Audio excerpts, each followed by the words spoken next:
L'État nous propose aujourd'hui de signer un contrat. Pour être plus juste et plus exact, et j'y reviendrai, je devrais dire que le gouvernement nous impose d'adhérer à un contrat dont nous n'avons pu négocier aucune clause et que nous allons signer la corde au cou. Pour défendre son projet, le discours du gouvernement et de ses soutiens s'articule autour de 3 points. Premier point, les gouvernements précédents, Sarkozy et Hollande, ont réduit les déficits publics en ponctionnant autoritairement les dotations aux collectivités. Deuxième point de l'argumentaire, le nouveau gouvernement maintiendra les dotations des collectivités.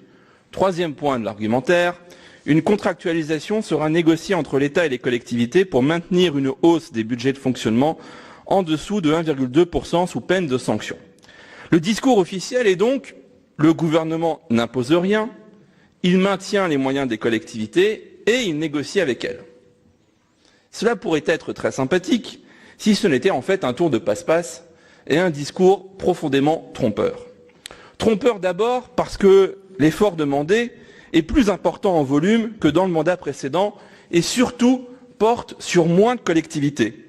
En effet, la loi de finances du gouvernement Macron fait reposer l'effort uniquement sur les 322 principales collectivités du pays, là où avant, les près de 36 000 collectivités territoriales avaient contribué à ces efforts de maîtrise et de redressement des comptes publics. Si l'on enlève de ces 322 les 18 régions et les 101 départements, cela signifie que cet effort, le reste de l'effort, ne reposera que sur 201 grandes villes ou intercommunalités, avec des cas de double peine, comme pour la ville et la métropole de Strasbourg. Il s'agit donc bien là d'une iniquité territoriale qui se fait au détriment des centralités. Ensuite, la méthode et les éléments de langage masquent une réalité beaucoup plus dure. On l'a évoqué, la méthode employée par le gouvernement Hollande, par les gouvernements précédents, pour contrôler le déficit fut de jouer sur une recette des collectivités, la DGF. Mais la DGF n'est pas la seule ressource des collectivités. Et donc, si les recettes de notre collectivité ont progressé globalement plus lentement du fait de cette DGF, cette progression est restée positive, et ce, même en dehors du recours à la fiscalité. La méthode du gouvernement Macron est différente. Elle consiste à imposer une limitation de l'augmentation des dépenses de fonctionnement à 1,2% en moyenne sur 5 ans, mais avec un retour de l'inflation estimé par cette même loi de finances à 1,4% sur la période. Corrigé de l'inflation, cela signifie donc une baisse de 0,2% en moyenne par an sur les 5 prochaines années des budgets de fonctionnement des collectivités contraintes. Et cela, mes chers collègues, a des conséquences dès cette année, puisque le budget primitif que nous avons adopté en décembre dernier prévoit une hausse des dépenses de fonctionnement de 2,8% par rapport au compte administratif de 2017, ce qui va, dès cette année, nous imposer des mesures, ce qui fait que d'ores et déjà, sans concertation, de manière uniforme, eh bien, il y a une mesure préventive qui a été prise de geler, de ponctionner 1% de l'ensemble des dépenses de fonctionnement de notre collectivité, ce qui ne sera pas sans conséquence sur les subventions, par exemple, au monde associatif. Cela vient également s'ajouter au fait que les efforts que nous avons faits ces dernières années, et que personne ici ne nie, eh bien, ils ne sont pas pris en compte à aucun moment. Tout comme le fait que des dépenses qui seraient éventuellement adossées à de nouvelles recettes ou compensées par de nouvelles recettes, eh bien, ces dépenses-là ne sont pas prises en compte non plus. Ça a été évoqué par d'autres, je n'y reviens pas. Donc, sur la méthode, ce que l'on constate, c'est que pour stabiliser soi-disant ces dépenses, on nous enlève surtout la responsabilité d'arbitrer dans notre propre budget. Et donc, là où avant il s'agissait de stabiliser les dépenses en agissant sur une recette, on agit aujourd'hui de manière beaucoup plus directive en s'attaquant uniquement aux dépenses de fonctionnement des grosses collectivités et en imposant donc aussi une baisse une fois qu'on a corrigé les chiffres de l'inflation. Bien sûr, les gouvernements précédents ont baissé les DGF, mais ils ont laissé aux élus des collectivités leur autonomie d'arbitrage en matière de gestion de leur budget.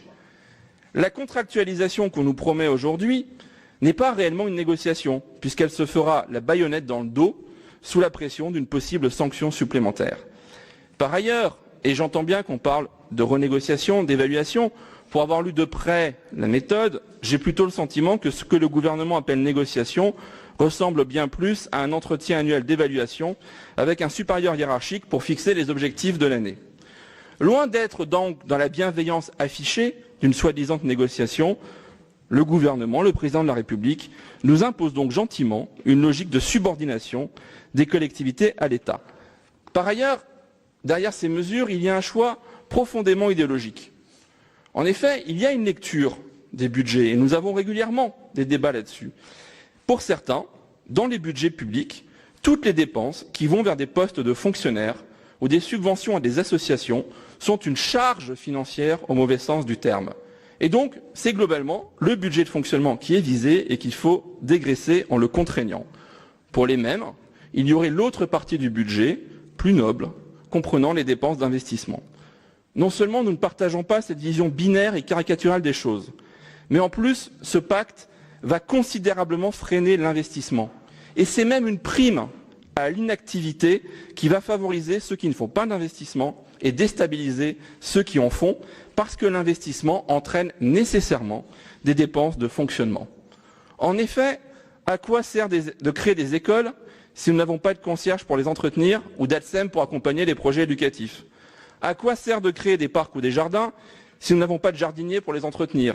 À quoi sert de créer des centres socioculturels si nous n'avons plus d'associations pour les faire vivre? À quoi sert de créer des gymnases si nous n'avons pas les moyens de les faire fonctionner? Et je pourrais continuer, la liste est longue. Et depuis 2008, nous avons fait, avec vous, monsieur le maire, dans notre majorité municipale, nous avons fait du logement et du développement de la ville un enjeu et une priorité. Et cela induit évidemment des besoins supplémentaires en matière de services publics. Au final, et en réalité, l'État nous contraint donc à mettre moins d'argent par habitant et à dégrader le service public. Et cela d'autant plus que l'État nous oblige à en faire toujours plus. Dédoublement des classes, réalisation des titres d'identité numérique, PAX par exemple. Alors que dans le même temps, lui en fait toujours moins, notamment en direction des publics les plus fragiles, en coupant par exemple les crédits de la politique de la ville ou en supprimant les emplois aidés. Il est vrai que pour certains, y compris au plus haut sommet de l'État, tout ça, ça coûte un pognon de dingue.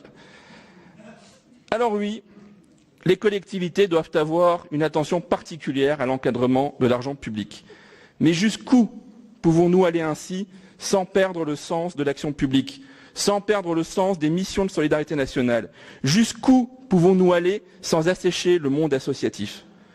L'État veut aujourd'hui nous donner des leçons qui ne s'appliquent pas à lui-même et stigmatise les collectivités en les désignant comme de mauvaises gestionnaires, alors que l'État lui-même ne cesse de creuser son déficit et de dégrader ses comptes. Nous sommes donc bien face ici à une supercherie démocratique qui remet en cause le principe de libre administration des collectivités locales. Avec ce gouvernement, la décentralisation, grande avancée démocratique obtenue par la gauche, est décidément en marche, mais en marche arrière.